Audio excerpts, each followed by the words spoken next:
मित्रांनो, या प्रस्थापित व्यवस्थेला उलथून टाकण्याची ताकद आज महाराष्ट्रामध्ये कोणामध्ये असेल तर ते नाव आहे मनोज जरांगे पाटील। हे नाव लक्षात ठेवा मित्रांनो। तुमचे काही मतभेद असतील, मनभेद असतील, काही असतील, परंतु मित्रांनो माणूस इमानदार आहे हे लक्षात घ्या। माणूस मराठा आरक्षणासाठी लढत आहे म्हणजे इतरांचा द्वेष करत आहे। जी काही भावना काही लोकांच्या मनामध्ये निर्माण होत आहे ती पहिल्यांदा काढून टाका, कारण मराठा समाज ओबीसी आहे हे मी अनेक व्हिडिओमध्ये मांडले।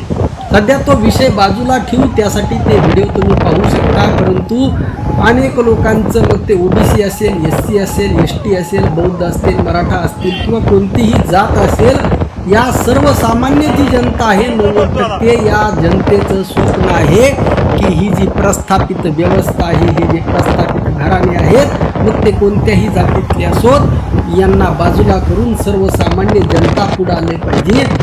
सर्वसामान्य जनतेचा आवाज संसदेमध्ये गेला पाहिजे, सर्वसामान्य जनतेचा आवाज विधानसभेमध्ये गेला पाहिजे आणि सर्वसामान्य जनतेने हे राजकारण ताब्यामध्ये घेऊन हा जो बोकाळलेला जो भ्रष्टाचार आहे, अनाचार आहे, अनीती आहे, गोंधळ आहे, तो कुठंतरी थांबवला पाहिजे आणि सर्वांना न्याय कसा भेटेल, सर्वांना प्रतिनिधित्व कसं भेटेल, ही जी गोष्ट आहे अत्यंत महत्त्वाची आहे। सर्वसामान्य 90% लोकांना काही नको आहे, परंतु त्यांना त्यांचे हक्क आणि अधिकार हवे आहेत आणि ते समतेच्या तत्वावर आहे आणि हे ही प्रस्थापित व्यवस्था देऊ शकत नाही।